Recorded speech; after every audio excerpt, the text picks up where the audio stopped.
बरेली का नेता अब तक गिरफ्तार नहीं हुआ और नोएडा का गालीबाज नेता अब तक फरार है।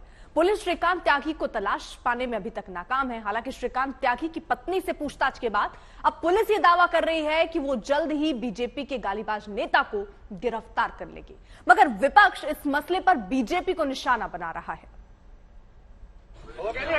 तेरे पति को जानता हूँ, बढ़िया समझी, अगर लगाना पेड़ तो इलाज कर देना कहीं पर। तेरे पति को जानता हूँ, बढ़िया समझी, अगर लगाना पेड़ तो इलाज कर देना कहीं पर।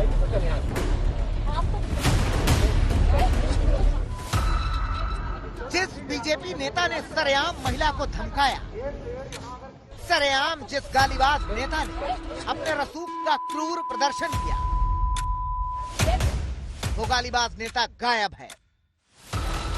यूपी की पुलिस दबिश दे रही है, लेकिन श्रीकांत त्यागी को पकड़ नहीं पा रही है। श्रीकांत त्यागी के 4 यार पुलिस की हिरासत में हैं। त्यागी की 2 गाड़ियां सीज की जा चुकी हैं। त्यागी की फॉर्च्यूनर पुलिस के पास है, मगर त्यागी फरार है और पुलिस श्रीकांत त्यागी को तलाश नहीं पा रही। श्रीकांत त्यागी नाम का एक व्यक्ति एक महिला के साथ अभद्र व्यवहार करता हुआ पाया गया।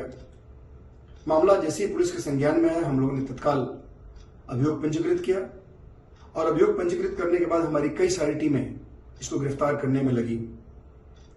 अरेस्टिंग के क्रम में हम लोगों ने इस व्यक्ति के 4 अत्यंत करीबी लोगों को हिरासत में लिया। उनसे बहुत सारी जानकारी ली गई, पूछताछ चल रही है उन लोगों से।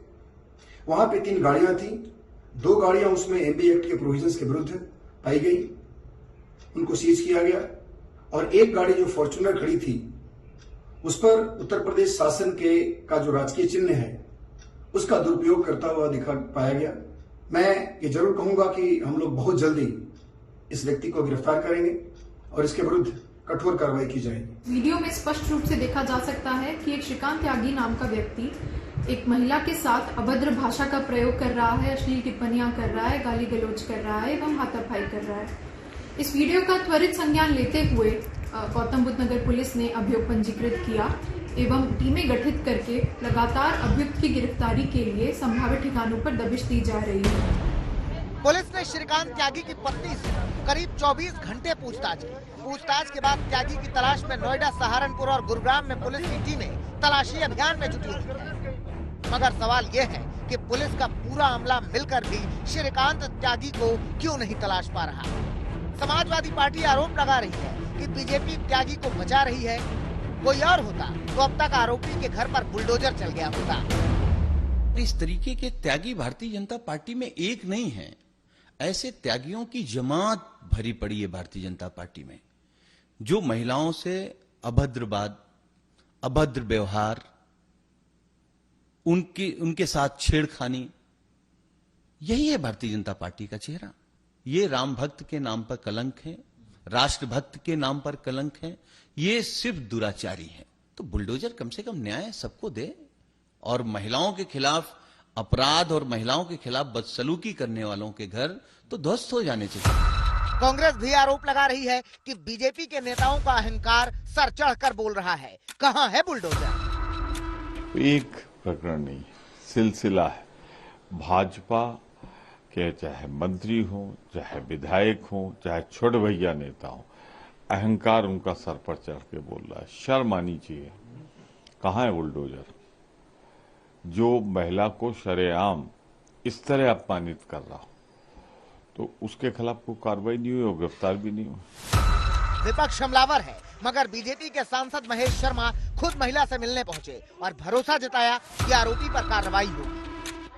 देश का गृह मंत्री भी, प्रदेश का मुखिया भी, मुख्यमंत्री भी और हमारी पार्टी के पूरे राष्ट्रीय अध्यक्ष नड्डा जी ने भी इसका विषय का संज्ञान लिया है और इस पर सबसे सख्त कार्रवाई के लिए मैंने भी ये कहा, मेरे पुलिस के अधिकारी जो पीछे खड़े हैं, कि 48 घंटों में अगर ये जेल के पीछे नहीं हुआ तो मेरी पार्टी आपके साथ मिलकर यहाँ से बेदखल करेगी। यूपी के मंत्री दयाशंकर सिंह भी कह रहे हैं कि पार्टी सख्त एक्शन लेगी।